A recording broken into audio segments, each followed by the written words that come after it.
एक मिनट की देरी मरीज के मस्तिष्क के लिए हानिकारक हो सकती है, कहा डॉक्टर राज श्रीनिवास पार्थसारथी ने।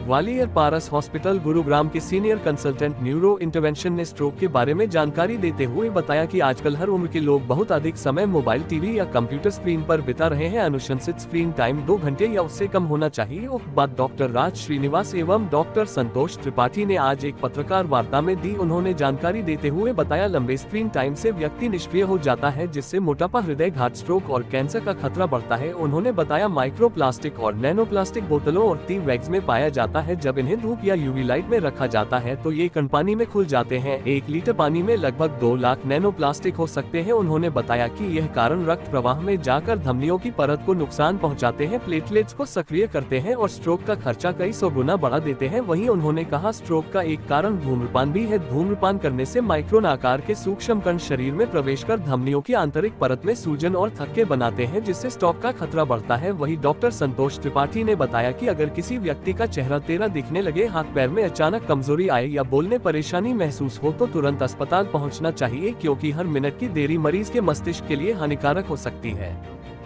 हाँ जी, मैं डॉक्टर राज श्रीनिवास हूँ। मैं स्ट्रोक स्पेशलिस्ट हूँ, न्यूरो इंटरवेंशन सर्जन हूँ, पारस हॉस्पिटल गुड़गांव से। सो स्ट्रोक का सिम्टम्स है, उसका एक एक्रोनिम है बी फास्ट, BEFAST। बी मतलब बैलेंस, चलने में दिक्कत होना। ई मतलब आई साइट चेंजेस, तो दिखने में कोई दिक्कत हो। एफ मतलब फेस, एसिमेट्री मतलब मुंह टेढ़ा होना। ए मतलब आर्म का वीकनेस, तो हाथ को ऊपर करने के लिए बोलें वो नीचे गिर जाए, देन आर्म का वीकनेस ए। एस मतलब स्पीच का दिक्कत, बोलने में समझ नहीं पा रहा है, बोल नहीं पा रहा है, तो एस। ई मतलब टाइम टू एक्ट, अब तुरंत अस्पताल, मतलब कोई भी अस्पताल नहीं, यहाँ पे ग्वालियर में मेट्रो न्यूरो हॉस्पिटल है, वहाँ पे न्यूरो का डॉक्टर है, तो वो देखभाल कर पाएंगे ऐसा स्ट्रोक पेशेंट्स को। तो ये स्ट्रोक रेडी सेंटर होता है, तो स्ट्रोक रेडी हॉस्पिटल में अब जाना पड़ेगा। इसका पता कैसे चलता है? तो वही अभी तो बताया, तो बी फास्ट मतलब हाथ दिखने में कोई दिक्कत हो, बोलने में दिक्कत हो, हाथ में कमजोरी हो, पैर में कमजोरी हो, कोई भी सुन हो, चलने में दिक्कत हो, ये स्ट्रोक हो सकता है। आप तुरंत अस्पताल पहुंचना चाहिए। हाँ, तो इसका सोल्यूशन, जो जब भी आप हॉस्पिटल पहुंचते हैं तो स्कैन करते हैं, ब्रेन का स्कैन करते हैं, देखते हैं कहाँ पे नस में ब्लॉकेज है। स्ट्रोक मतलब ब्रेन की ब्लड फ्लो में ब्लॉकेज हुआ है ना, ब्लॉक हो गया। तो कोई नस ब्लॉक होते हैं तो वहाँ पे ब्लड फ्लो पहुंच ही नहीं पाता है, तो ऑक्सीजन का कमी हो जाता है, ग्लूकोज का कमी हो जाता है, वहाँ का ब्रेन सेल फंक्शन नहीं कर पाता, उसका डेथ हो जाता है, तो इसको स्ट्रोक बोलते हैं। तो उस नस को खोलना पड़ता है।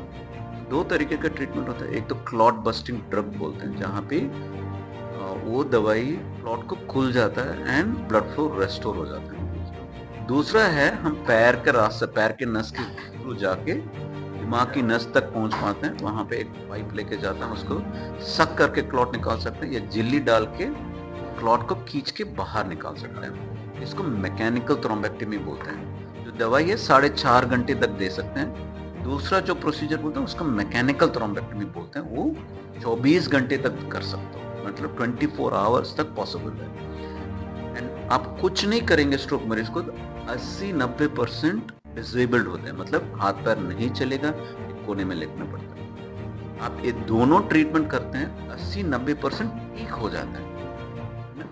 20 साल पहले कोई भी ट्रीटमेंट नहीं था, अभी सारे ट्रीटमेंट अवेलेबल है कि स्ट्रोक का सिम्टम को रिवर्स करा जा सकता है ट्रीटमेंट दे तो। हाँ,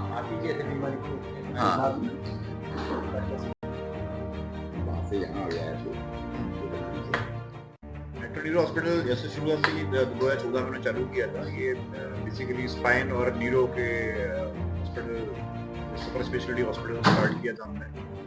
10 साल वहाँ चितकपुरी में सेवा करने के बाद अभी हमने 1.5 साल पहले यहाँ शिफ्ट किया है, इसको बड़ा किया है। पहले सिर्फ 20 बेडेड था, इसको वही हमने बढ़ा के 20 बेडेड कर दिया है।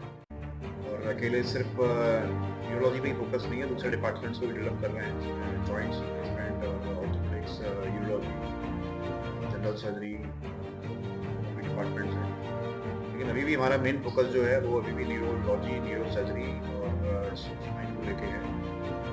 चूँकि आज हम जो बात कर रहे हैं वो वर्ल्ड स्ट्रोक लेके बात कर रहे हैं, तो लकवे के लिए भी हमारा हॉस्पिटल एक काफ़ी बड़ा सेंटर है और लकवे के लिए जो भी अगले इलाज है वो उपलब्ध है। तो आगे भी कोशिश ये है कि और भी नए इक्विपमेंट्स ला के और भी नई फैसिलिटीज उपलब्ध की जाए ताकि हम इसको एक समग्र इंटीग्रेटेड पूरा एक कंप्लीट लकवा सेंटर के रूप में डेवलप कर सकें इंटरनेशनल स्टैंडर्ड्स में। तो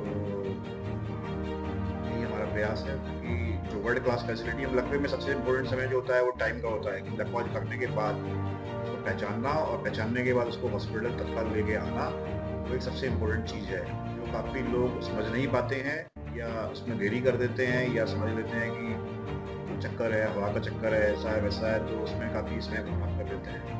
तो जो